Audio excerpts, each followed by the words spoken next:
ओम शांति। ये दादी जी के अमृत वचन है, प्रकाशमणि दादी जी के। विशेष दादी ने मुख्य हेडिंग में बताया, ज्ञानी तू आत्मा का पहला पहला गुण है सहनशीलता। ज्ञानी तू आत्मा का पहला पहला गुण है सहनशीलता। दादी जी बहुत अच्छी क्लास कराती थी। बाबा हम बच्चों को ये बहुत बड़ा पाठ देते, हे बच्चे इस ज्ञान की मंजिल पर चलेंगे तो सहन करने की शक्ति धारण करनी पड़ेगी। सहनशील बनने की थोड़ी तकलीफ लेनी पड़ेगी। ये सहनशीलता का गुण बहुत बड़ी शक्ति है। ये सर्व गुणों में महान गुण है। ये बाबा का बोल सुन वे प्रैक्टिकल चार्ट देखेंगे। बाबा ने कहा, बच्चे दुख सुख स्तुति निंदा मान अपमान सब में समान रहने की एक स्थिति में रहने की सहनशील होने की शक्ति चाहिए। अगर ज्ञानी तू आत्मा में ये गुण नहीं तो वह प्रिय नहीं। जब हम अपने को ज्ञानी तू आत्मा देखते, माना हमारे अंदर ड्रामा की सारी नॉलेज है। हर आत्मा के सतो प्रधान सतो रजो तमो की स्टेजेस की भी नॉलेज। जब नॉलेज है तो नॉलेज की शक्ति के आधार पर समान रहने की शक्ति अपने आप आ जाती है, माना आ सकती है।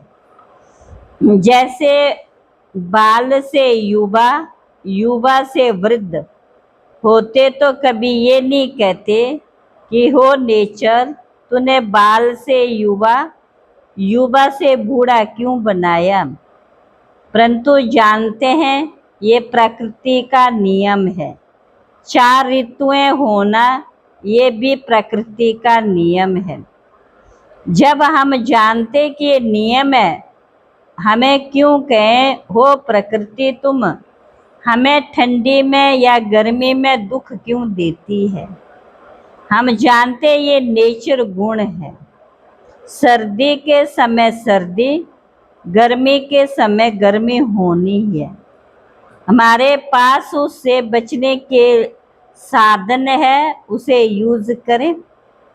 हम जान गए अभी की प्रकृति है ही तमो प्रधान, सत्य में प्रकृति सतो प्रधान, इसलिए सुखदायी है। अभी तमो प्रधान, इसलिए प्रकृति पर कभी गुस्सा नहीं आता। कभी भी हम ऐसे नहीं लड़ते, हे सर्दी तो मुझे दुख क्यों देती। किससे लड़ेंगे। जब बुद्धि में आता है ये तो प्रकृति का धर्म है, उसे लड़ने नहीं जाते। फिर जब कहते हैं क्या करें, ये पारिवारिक परिस्थितियां आती हैं, वह तो आएंगी ही, मैं उससे दुखी क्यों हूँ। जैसे प्रकृति का दुख सुख सहन करते, वैसे परिवार का तो परिवार का भी तो हिसाब किताब है, मैं उससे क्यों लड़ूं। हमें उसमें अपनी स्थिति अप डाउन नहीं करनी है। कभी कभी सोचते हैं मुझे तो सबसे मान मिलना चाहिए, ये मुझे मान नहीं देता है। जब मेरा कोई अपमान करता तो मैं रंज होती हूँ, नाराज होती हूँ। लेकिन मैं सोचूं कि मैंने उसे कितना मान दिया। एक है देना, एक है लेना। जब अपमान पर गुस्सा आता, माना मैं मान की भूखी हूँ, प्यासी हूँ, मान की मांग है, मैं दाता बनूं, लेवता बनूं। मुझे मान देना है या लेना है, मैं वरदाता हूँ या आत्मा से वर लेने वाली हूँ। मान मान मांगना अर्थात आत्माओं से वर मांगना। बाबा कहते मांगने से मरना भला, मैं दाता की बच्ची दाता हूँ तो लेवता क्यों बनते? ये सवाल हर एक अपने आप से पूछें। कहा जाता तू प्यार करो तो सब करें, कहते मैं तो सबको प्यार देता लेकिन आगे वाले मुझे ठुकराता। इसमें हमेशा समझो ये मेरा हिसाब किताब है, 63 जन्मों का हिसाब किताब चुकतो करना है। जहाँ प्यार होगा वहाँ सब मान देंगे, शुभ भावना रहेगी, शुभ चिंतन चलेगा, फिर उनके लिए मेरा वरदान रहेगा।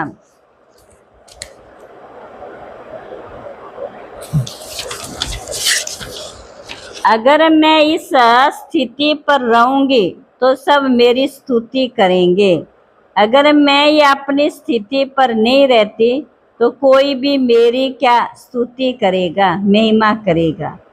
हर एक अपने से पूछो, पहले मेरी स्तुति मेरे मंत्री, मेरे 10 मंत्री कर्म इंद्रियां करते, जो मुझ आत्मा का संस्कार, वह संस्कार मेरी स्तुति करता है। जब मेरा संस्कार मेरी स्तुति करें तो ऑर्डर में रहे, तब दूसरे भी स्तुति करेंगे, महिमा करेंगे। पहले हमारे संस्कार है क्या करें, महिमा करें, तभी दूसरे भी महिमा करेंगे। बाबा ने कहा 3 मंत्री मुख्य, मन बुद्धि संस्कार। तो मेरा मन सदा मेरे चरणों में रहता है, अर्थात मैं जो पवित्र आत्मा हूँ, मेरा मन सदा ऐसा ही स्वच्छ पवित्र और सदा ऊंचा रहता है। मेरा पहला मंत्री मेरे ऑर्डर में है, मन ऑर्डर में है, ऑर्डर में है तो शुद्ध संकल्प स्वतः रहेंगे। फिर ये क्यों आता, मेरा यहाँ अपमान हुआ, ये संकल्प उठाना भी तो अशुद्धता है। अपने से पूछो, मैं अपनी महानता की ऊंची स्थिति पर रहता? जब मैं ऊंची स्थिति में रहूंगी तो सब मेरा मान करेंगे। कई कहते मेरी वृत्ति अच्छी नहीं, मेरी वृत्ति चंचल होती। अगर मैं ये रिपोर्ट करती तो मैं दूसरे से क्या मान मांगू? पहले तो अपनी रिपोर्ट बंद करो। तो पहले अपने मंत्री से तो प्यार पाओ, पीछे दूसरे से मांगो। अगर वृत्ति चंचल है, माना मंत्री कंट्रोल में नहीं है। कहते दक्ष प्रजापिता ने यज्ञ रचा, अब 10 शीश वाले रावण को स्वाह करने के लिए हमारे बाबा ने रुद्र यज्ञ रचा है।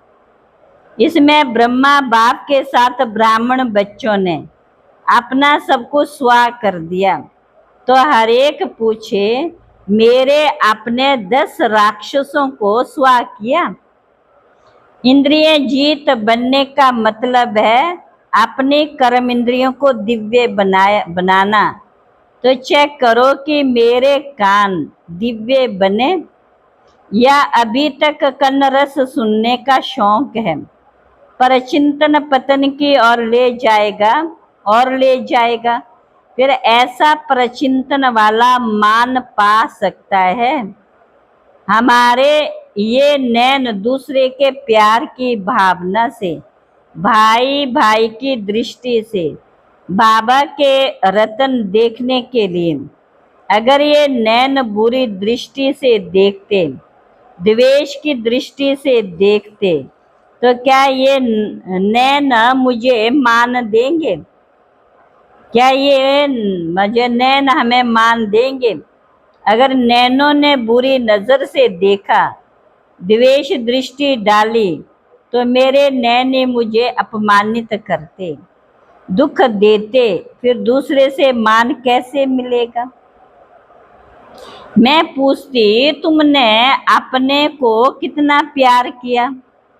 मैं अपने संकल्प को शुद्ध रखूंगी तो प्यार मिलेगा। मेरी बुद्धि अगर परचिंतन में घूमती है, सत्यता को छोड़, स्वच्छता को छोड़, असत्यता की ओर जा रही है, तो पहले मेरी बुद्धि ने ही मुझे प्यार नहीं दिया। अगर बुद्धि प्यार नहीं करती तो दूसरे क्या करेंगे? पहले देखो, मेरे संस्कार मुझे रिस्पेक्ट देते हैं। मैंने अपने संस्कारों की चंचलता को स्वाह किया। अगर मेरे संस्कार मुझे रिस्पेक्ट नहीं देते तो दूसरे क्या देंगे? जिसमें जरा भी मूड ऑफ की आदत है उसे मान मिल नहीं सकता। मूड ऑफ माना ऑफ। उसे कौन सी प्रेम की ऑफर मिलेगी? उसे कौन आफरीन देगा? आशीर्वाद कौन देगा? अगर कहते ऑफ होने की आदत है तो आदत शब्द ही बुरा। दिव्यता माना गुण। मेरा गुण है दिव्य रहना। जहाँ दिव्यता है वहाँ मान अपमान का सवाल समाप्त हो जाता है। जहाँ मांगने को ही मान मिले वहाँ वह दूर हो जाता। आज के राजनेता मान के लिए चेयर मांगते, आज मिलती कल चेयर उठाकर फेंक देते। क्योंकि प्रजातंत्र, हम तो राजों के राजा हैं। हम कभी मांग नहीं सकते, राजा कभी नहीं कर सकता कि ये चपरासी मेरी इज्जत गवाता है। राजा का तो ऑर्डर चलता है। तो पूछो, मैं राज्याधिकारी हूँ या मैं अपने चपरासियों के अधीन हूँ?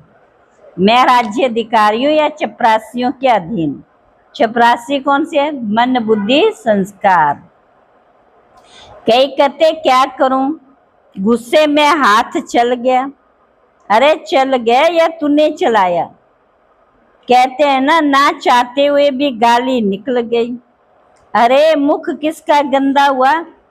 जिसने गाली दी उसका मुख बासी हुआ।